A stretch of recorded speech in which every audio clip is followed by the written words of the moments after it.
Vamos adiante, ainda falando sobre Covid-19, mais um destaque. O ministro Ricardo Lewandowski, do Supremo Tribunal Federal, autorizou nesta segunda novas diligências no inquérito que mira a atuação do ministro da Saúde, general Eduardo Pazuello, no colapso da rede pública de hospitais em Manaus. Entre as medidas estão a obtenção de informações sobre gastos com cloroquina e hidroxicloroquina e oitivas com servidores do Ministério da Saúde, do Governo do Estado e da Prefeitura de Manaus que participaram de reuniões sobre a crise que abalou a capital do Amazonas. O ministro também deu aval para a requisição de e-mails institucionais trocados pelo Ministério da Saúde com os governos estadual e municipal sobre o combate à pandemia e também validou a requisição de informações sobre o transporte de oxigênio para Manaus. José Maria Trindade, estão aí, né, Zé, mais passos dessa investigação? Até onde será que pode chegar esse caso, essa investigação do Supremo contra o ministro Pazuello? Esse inquérito ele está crescendo e chega a preocupar mesmo aqui integrantes da cúpula do governo. E há ali uma descrição e uma indicação de que tentam chegar no presidente Jair Bolsonaro. Quer dizer, é o Supremo Tribunal Federal, mais uma vez, sendo usado como arma política para atingir o presidente. O ministro Luiz Fux disse que jamais o Supremo seria usado durante a posse na presidência, né, para fazer atos políticos. Mas o caminho está aí, todos só andam por o caminho que já existe, ou então faça o seu caminho, mas é preciso ter sinais para se fazer o caminho. E o Supremo Tribunal Federal está sendo usado. Esta decisão de hoje do ministro Lewandowski, ela é profunda. Ela autoriza a Polícia Federal a entrar no Ministério da Saúde, tomar depoimentos de funcionários. São funcionários que são ali subalternos do ministro, mas eles têm estabilidade, ou seja, um depoimento mal feito ali poderia provocar danos na carreira ou até a demissão. Então, assim, tomar depoimentos de integrantes do Ministério da Saúde, secretários, funcionários, entrar nos e-mails, comunicados, ofícios, tudo abre o Ministério da Saúde. E o interessante é que esta decisão ela se estende às secretarias de saúde do estado, né, do Amazonas e da capital Manaus. E vai tentar ali investigar como é que era o transporte, a contratação de oxigênio e de medicamentos, como, por exemplo, a cloroquina. É um pedido da Procuradoria-Geral da República, né, do Ministério Público, e que o ministro Ricardo Lewandowski atendeu.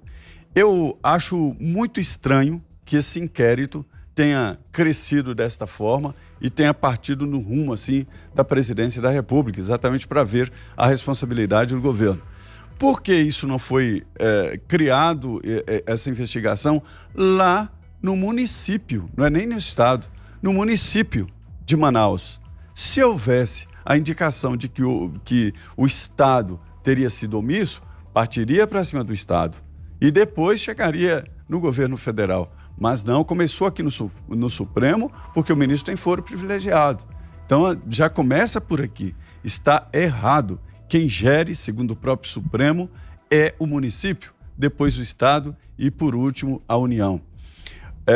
Esse que é um inquérito ainda, né? Ele tem preocupado e o ministro Ricardo Pazuello se reposicionou, está dizendo publicamente que não defende nenhum remédio, que nunca indicou nenhum medicamento para ninguém, que é o médico que faz isso. E é verdade, é o que se diz. Agora, não se pode evitar o trabalho da ciência para exatamente pesquisar sobre uma cura do novo coronavírus, da Covid-19, né? Ou a prevenção. Vacinas, sim, mas também possibilidade de medicamentos, né? Não se pode vetar esta possibilidade. E você, Fiuza, suas impressões sobre esse inquérito relatado pelo ministro Ricardo Lewandowski? Bom, o que o Ricardo Lewandowski e alguns de seus pares estão fazendo, nós sabemos o que é política, né? Política contra o governo federal. Gilmar Mendes já disse que o governo é genocida, né? O Barroso já disse que o presidente brasileiro flerta com a ditadura. A Carmen Lúcia já disse que é um desgoverno. Eles estão fazendo. O Alexandre de Moraes instaurou um inquérito que serve para perseguir 100%, né, dos alvos são aliados do presidente. Eles estão fazendo política. Isso não é vontade nossa de dizer isso aqui, é fato que a gente constata, infelizmente. E esse inquérito é mais um inquérito absurdo. Não tem um inquérito do fim do mundo?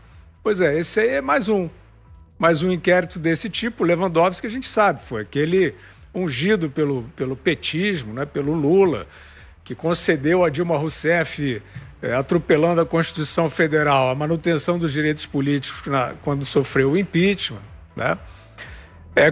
Com esses personagens que a gente está tratando agora. O caso de Manaus a gente já falou aqui exaustivamente, né? Quer dizer, estourou o Covidão, chegou a ser preso uma secretária estadual de saúde, e não houve uma força-tarefa, não houve um clamor, né? Não houve essa arregimentação de opinião pública e de instituições desvairadas como estamos vendo agora, para transformar isso num foco, né? Num foco especial. O que a gente tem que dizer, Vitor, é que as atribuições do governo nacional, do governo federal, para dar as diretrizes da pandemia, foram retiradas pelo STF. Aí outro dia vem o presidente do STF, o Luiz Fux, dar uma entrevista dizendo assim, não tiramos a responsabilidade de ninguém. Eles vão ficar brincando disso, com todo respeito, né? Vão ficar brincando dessa retórica para sempre, porque aí os checadores adoram, vêm dizer ninguém tirou a responsabilidade do governo federal. Então vamos fazer o seguinte, aqui nos pingos, vamos botar os pingos nos is e vamos ler a decisão do Supremo Tribunal Federal do dia 8 de abril de 2020. Peço um pouco da sua paciência, né? Vamos ler para a gente sair desse limbo que nós estamos. Vamos lá. Não compete ao Poder Executivo Federal afastar unilateralmente as decisões dos governos estaduais, distrital e municipais que, no exercício de suas competências constitucionais, adotaram ou venham a adotar, no âmbito de seus respectivos territórios, importantes palavras dele, importantes medidas restritivas como a imposição de distanciamento e isolamento social, quarentena, suspensão de atividades de ensino, restrições de comércio, atividades culturais e a circulação de pessoas, entre outros mecanismos reconhecidamente eficazes, né, eles dizem, para a redução do número de infectados e de óbitos. Isso é um ponto dessa decisão. Tem vários outros que eu não vou ler todos aqui. Mas é uma decisão liminar que, inclusive, garante que seja determinado o respeito às determinações dos governadores e prefeitos quanto às regras de funcionamento de sociedade na pandemia. Alguma dúvida ouvindo isso? Então vamos completar.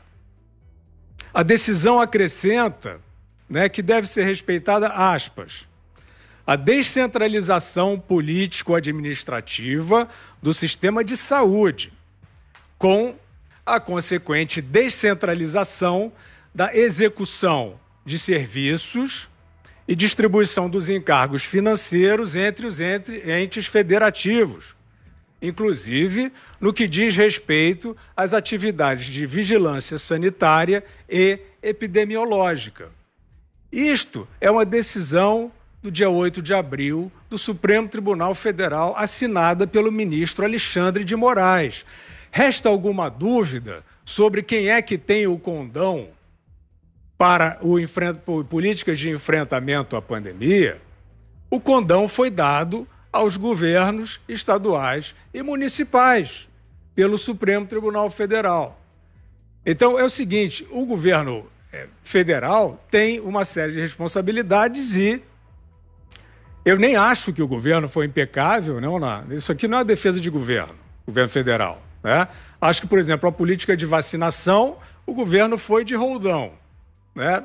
Eu não acho uma boa política, por exemplo. Agora, vamos falar as coisas como elas são. Então, o governo pôde, em termos de enfrentamento nacional à pandemia, pôde o quê? Decretar estado de calamidade, decretou. Pôde fazer a transferência de recursos para os estados, os entes da federação, inclusive antecipando o pacto federativo e salvando todo mundo da falência. Não fez isso? Fez. Inclusive, uma parte foi desviada no Covidão. Essa parte não interessa muito ao STF. Eu não vi o STF ainda interessado nessa parte. E fez também a transferência para o auxílio emergencial, não só a pessoas como a empresas, não é isso? Então, por que está na berlinda o governo federal? Por que está na berlinda o ministro da Saúde? Quer dizer, toda esta atribuição transferida para governos estaduais, tem governador até já afastado, como no caso do Rio de Janeiro, isso não comove. Eu gostaria, por exemplo, da diligência do STF em relação à continuidade do enfrentamento do assalto que aparentemente houve no Covidão do Rio de Janeiro. O que aconteceu? Foram encomendados 7 hospitais de campanha, só foram entregues 2. O dinheiro foi pago lá para a OS. O que houve com esse dinheiro? Ele foi recuperado ou ele continuou lá com quem recebeu? Isso tudo a gente quer saber. Mas isso tudo aparentemente não comove, não mobiliza as altas autoridades judiciárias brasileiras. Oceana.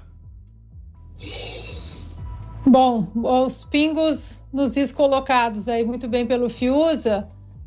Quando a gente vê essa interferência toda aí, né, do STF em N assuntos, né, nós estamos aqui toda semana, se não todo dia, falando de um assunto diferente, que essa composição aí do STF, infelizmente, traz uma instabilidade jurídica, não apenas para investidores na área econômica, mas também para o cidadão que hoje o brasileiro está procurando e atingindo uma maturidade política que o brasileiro já entende como o papel dessa Constituição do Supremo Tribunal Federal, como essa Constituição feita aí por esses 11 ministros, né, 11 constituições completamente diferentes que julgam, inclusive, se a Constituição é constitucional. Hoje a gente vê que alguma coisa precisa ser feita. Há uma esperança com os novos presidentes aí no Congresso, da Câmara e do Senado, que passe algum impeachment. Dificilmente, acho muito difícil, mas a gente tem esperança de que passe algum impeachment de um desses ungidos aí do Supremo Tribunal Federal. Mas aí a gente começa a entender alguns pontos, Vitor, principalmente o barulho que foi causado e muitos vieram a comentar publicamente sobre a deputada Bia Kicis aí na presidência da CCJ da Câmara. A deputada Bia Kicis, ela encabeça aí o projeto para revogação aí da PEC da Bengala, né?